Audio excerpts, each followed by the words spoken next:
Today is gonna get really messy. I'm headed out for a vomit cleanup job. I'm going to do my best to record it.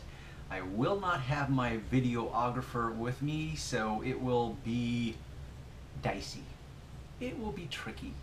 So let's get started. I'll take you out on location. Yes, you'll notice different apparel because I'm actually shooting this out of chronological order. But if you stay tuned at the end, I'm going to add a post-video moment to further dissect the world of specialized detailing, specialized services, what you need to be aware of, what you need to, anyhow, kind of the nuances of the moment. So let's get going and check out the massive, gross, unsavory mess that I have to contend with today. I am doing vomit cleanup. So let's pan the before shot. All I've done so far is cleaned out the personal contents of the car. Any obvious trash I just leave there because that's gonna get cleaned up with the vomit. So I just get the personal belongings out, but I just wanted to give you the before shot. We got it on the windshield. Yes, this was a female driver. She got sick eating pokey, whatever. It's like, what are they? Oh, raw fish. Anyhow, and she spewed it straight in front of her. Not a good thing. Got a little on the seat. And here is the other side. Hopefully you're starting to pick up on the nuances of the moment. All these little controls. It's literally down inside this steering wheel area or the steering column. So it just becomes an endless stratagem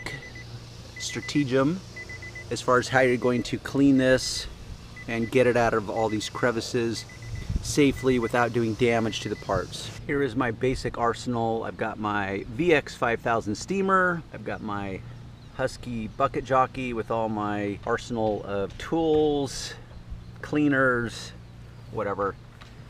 I don't know how much of this I'm gonna keep filming. We'll see. Like I said, I don't have my videographer here. So there's certain things you've got to realize when it comes to vomit cleanup, because really it's what's considered a biohazardous material. Bio is in living. So it's kind of like blood, feces, vomit. So you take precautions. One of them is gloves. I don't put on an actual respirator, but I do put on a mask to at least filter some of the fumes as I'm using the steamer, and that steam will rise into the air and you inhale it. So there's some precautions you have to be aware of.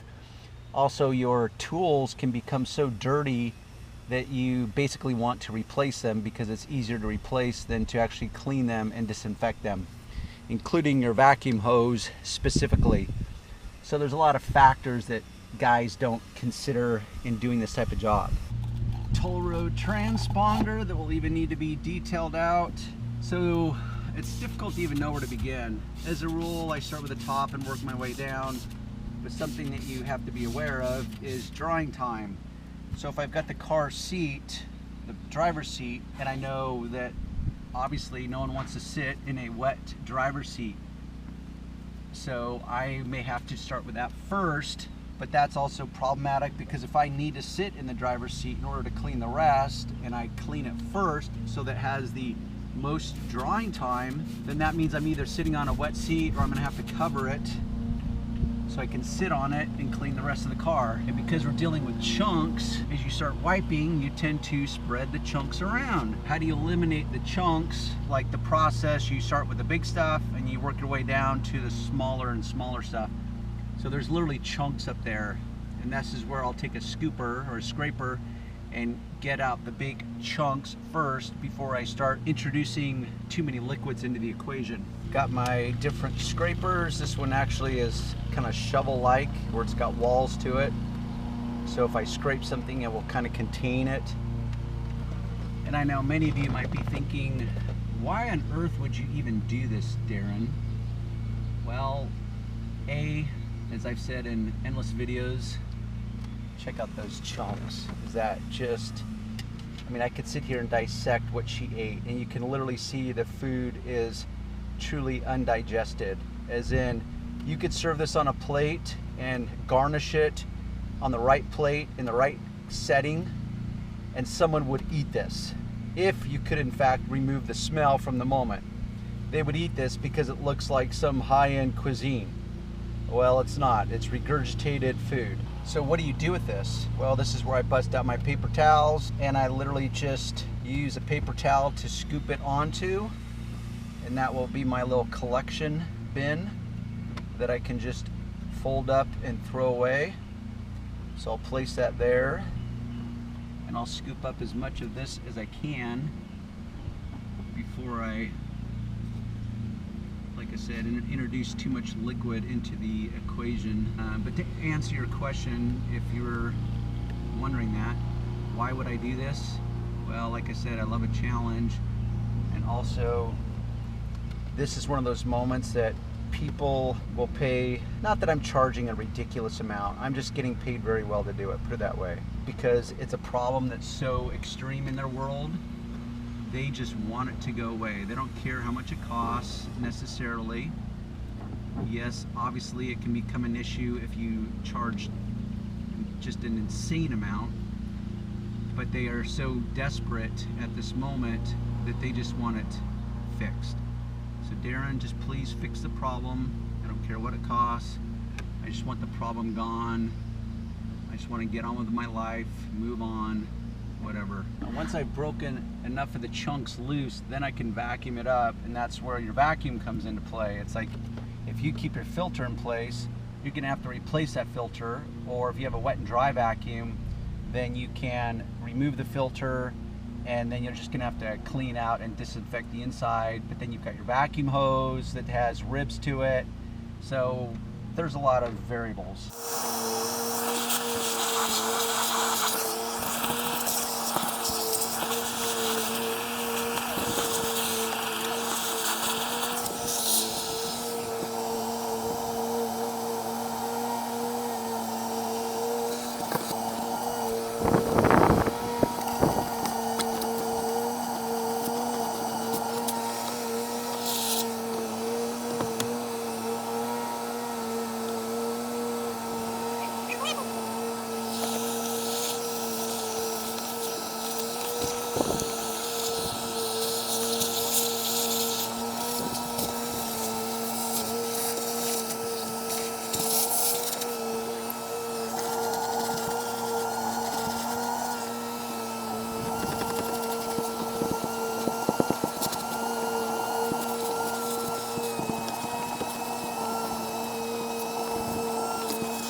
Eventually, you're going to reach areas that you just will not be able to access unless you disassemble parts. So this is where I spray my disinfectant into those areas so it can seep down inside and commingle with the vomit and do its trick as far as neutralizing the odor. It is virtually impossible when it comes to liquids. Even though it's chunky liquids, it's still viscous to some degree, and it goes in places that you just can't imagine, and the customer will certainly, as a rule, completely underestimate its ability to do that. And that's where setting your price comes in, because as we professionals know, that generally speaking, people want more for less. We all do.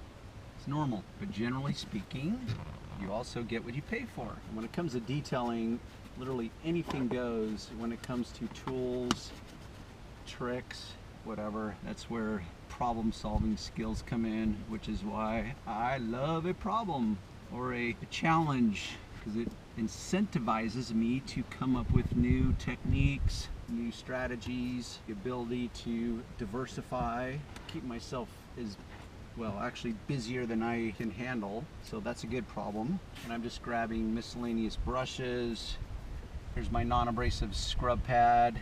And that scraper I'm using, in case any of you are wondering, I'm being cautious as to not gouge the materials, and that's where you have to apply what's called common sense, which seems to be in rare form these days, and literally seems to be being engineered out of society, because big business does not want you to apply common sense. This is where marketing comes in. Marketing is all about exploiting your emotions. Meaning if you needed something, like truly needed something, had to have it, whatever you want to call it, a company would not have to advertise because you just know you need it. Of course, that's where competition comes in. That's where, once again, marketing will be reintroduced because one company is competing for your dollars against another company. So they've got to use, once again, emotion to tell you as to why their product is the better product or the right choice. And it's a gross, hot, humid day here in California, and that sucks. Heat is one thing, the humidity, entirely different animal.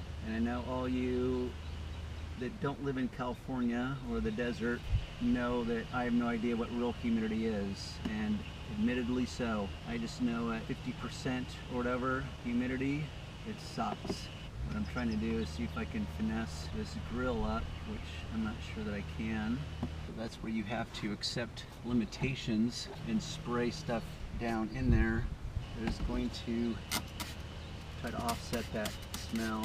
And I know there's a speaker underneath there, and some of you saying, well, whoa, what about the speaker cone? It's like, well, for one, speaker cones are actually more durable than you think, especially modern day speaker cones. And unless Miss Customer wants to pay me to disassemble this dash, which I know she does not, you're just gonna have to accept certain limitations. So this is where you really gotta look, because you can become fixated on the obvious, and in this moment there's a lot of obvious moments. But when it comes to vomiting and projectile vomiting and liquids, semi-liquid, semi-solid, the stuff tends to go in places that no man belongs. I'm trying to remember that Star Trek beginning. Anyhow, so point is you become fixated down here, and then you forget to look up here. Now this is just residual from her makeup, that kind of stuff. I don't see any actual chunks, but I'm gonna do a visual to verify, because when I'm done, I wanna make sure that my job in this equation is done above and beyond what was expected. And you really have to dissect every part of it, like the steering wheel. If you don't have the key and the ability to move this, and you just clean the obvious or what can be seen, you will not see the unobvious until you move the steering wheel, which will reveal more chunks. So that's where, you know, from the stocks, the column stocks, you know, the turn indicators, whatever, you've got to really go into detective mode and really dissect everything, every little nuance, every little crevasse, and really figure out what in fact has to be cleaned. Let's go in for the finished result. So one of the things that was an issue with this car in particular, as in many cars, is that where does the vomit start? Where does the filth begin? And they start blending together. So people, when they call you, it's like, hey, Darren, I've got to clean up vomit. They're fixated or hyper-focused on the problem, which is the vomit. They don't think about the fact that, like, oh wait, my car's a pigsty, and in order to clean the vomit, you're gonna have to also detail my car in the process. So that's where pricing comes in. That's where managing expectations. That's where actually informing or educating your customer comes in. They don't understand that. It's not their world. Their world is hyper-focused right now. It's in reactionary mode. I've got vomit in my car, I've got to clean it up. That's really all they're concerned with. They don't take into consideration that it's like, dude, this thing has not been detailed well since day one. It never goes through the car wash. It never gets vacuumed. So I've got literally 3 years of dirt to work with or through that the vomit has either sat on top of or is now commingled and become one with. So that's another big factor in pricing that will F you up generally. And I will display an example of this because I left it intentionally for this moment, which is this. If you take a look, and remember this is a chick's car, you see this buildup right here? You see how it goes from black to this brown? This is cover up because women don't wash their hands after they put makeup on. And yes, women, we appreciate the effort. But makeup is not good for your car's upholstery. I had to detail out the steering wheel because it had goo and it was just all wadded up with makeup. So this is all detailed and it's free from vomit now. But for example, let's say you as a detailer, you're worried about just the vomit. So you don't even think about this because it's not obvious vomit, it's dirt. And so you could miss that moment. So where does your job begin and start versus detailing or traditional detailing begin and end? So that's something to consider. Now that I've brought you in for the final inspection, I'm going to now clean this because this looks unsightly, because now it sticks out like a sore thumb. So we've got vents, we've got controls.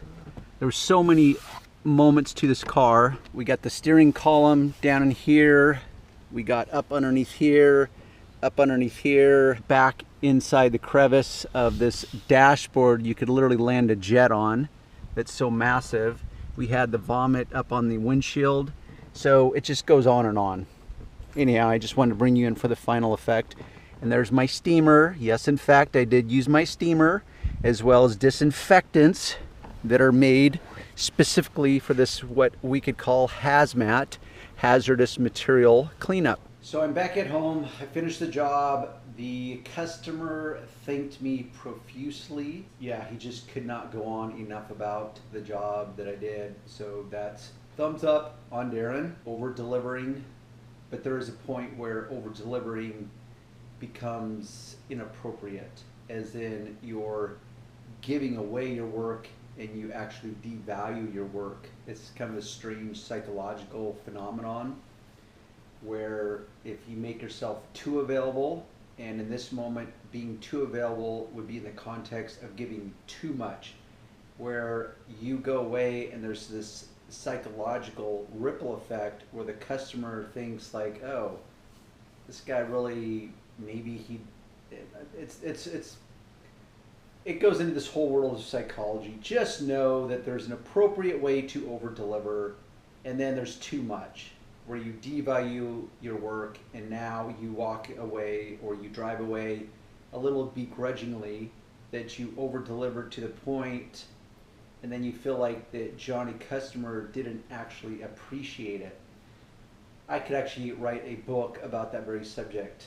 And oh wait, there's actually many books written about that very subject, which is why I'm a big study of human nature, psychology, marketing. They all kind of become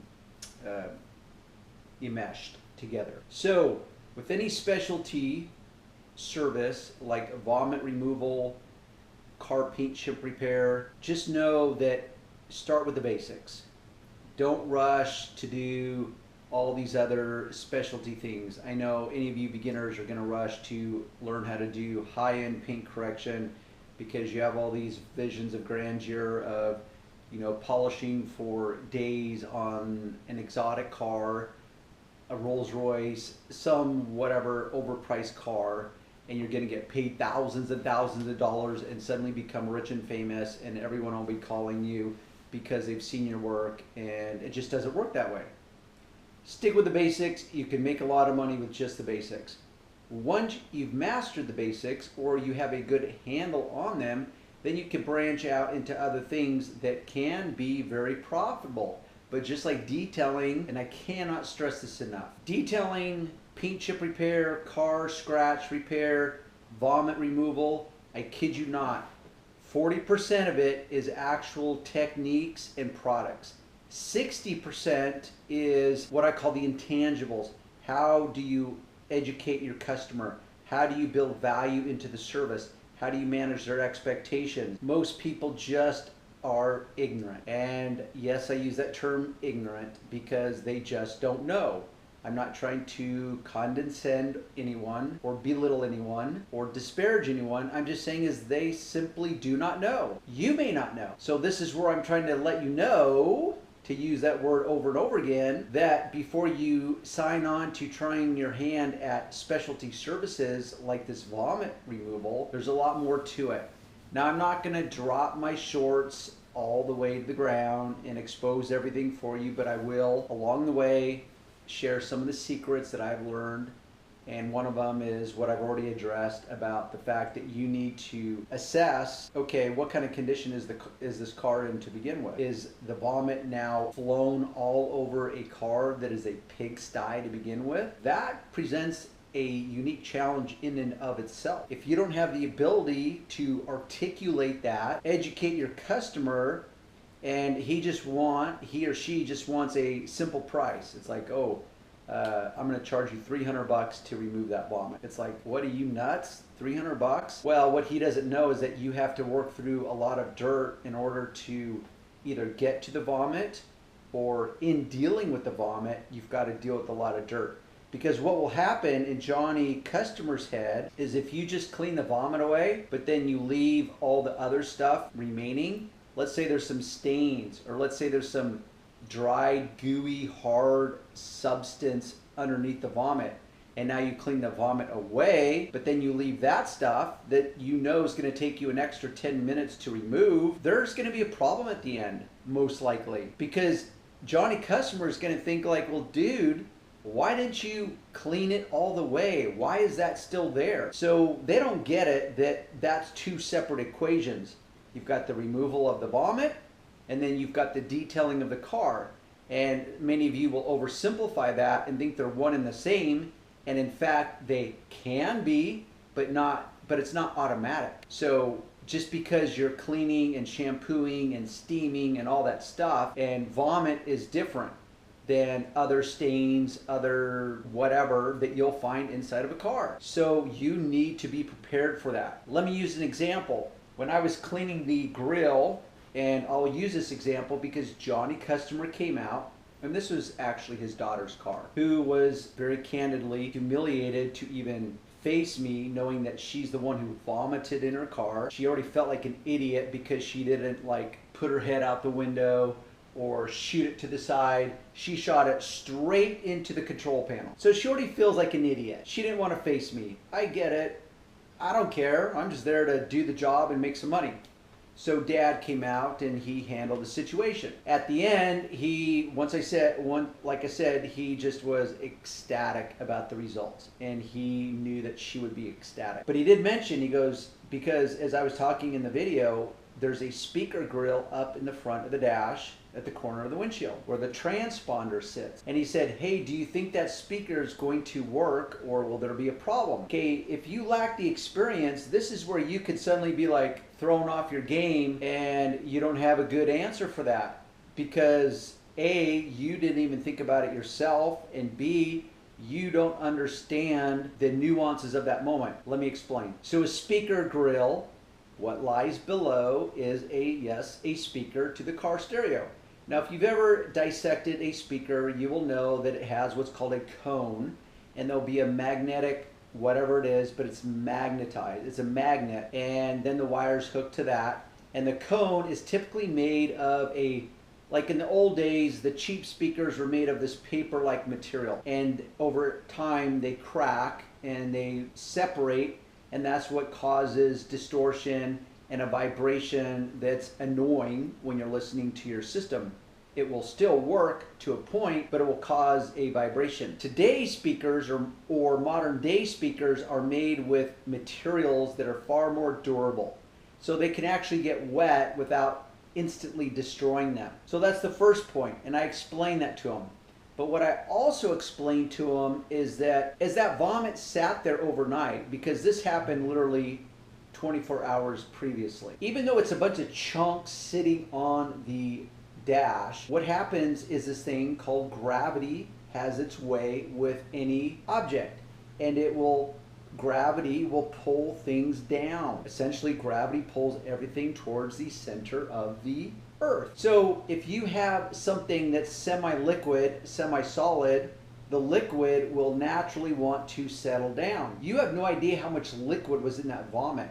So as it sits on that grill overnight, all that liquid can sit there and collect in that grill.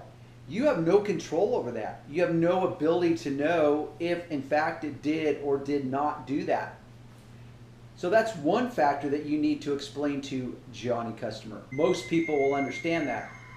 And that noise, says somebody asked, yes, I read a lot of your comments, is my phone. I forgot to turn it off. So when it comes to vomit removal, there's going to be a point, because there's so many types of materials, from hard, non-porous materials to fabric, porous type materials. Now, because porous means that it's made up of endless pores, liquids will go into all those little pores. It's impossible to clean that 100%. Yes, the steamer is very effective, but this is where solvents, chemicals, cleaners, whatever you want to call them, come in, because what you can do is you can clean the surface with your steamer, your chemicals, your products, but then you're limited. You can, let's say, clean the top, whatever layer of it.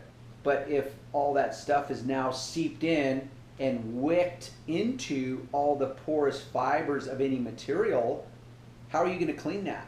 It's going to be virtually impossible unless you replace it. Once again, you do this cost-benefit analysis, and this is where you have to explain to the customer, does it make sense in your world to pay someone to disassemble this for complete removal of the vomit? Or does it make more sense to do a very thorough job, treat it with certain chemicals, and just accept certain limitations? For most people, that's what makes more sense and is the more appropriate approach. But you need to educate your customers so they understand this, so that they don't hold you accountable for things that you cannot control. So this is where, once again, you clean the surface, you do the best you can. It requires a lot of discipline and patience. But then you can treat the area. You can spray chemicals into it so that those chemicals can now permeate, wick, seep down, the same thing that happened with the original vomit, and it can neutralize those odors. It can, what's called antimicrobials. It's chemicals that will actually feed. It's almost like living little organisms that feed off of other organic organisms. Now, stomach bile, which is the acid that breaks food down. So the food might be organic, but not necessarily the stomach bile. I don't really know. I'm not a chemist. I'm not a biologist, whatever. So you do the best you can, and you have to explain that to the customer so they have full understanding, and that's how you manage their expectations, and that's how you can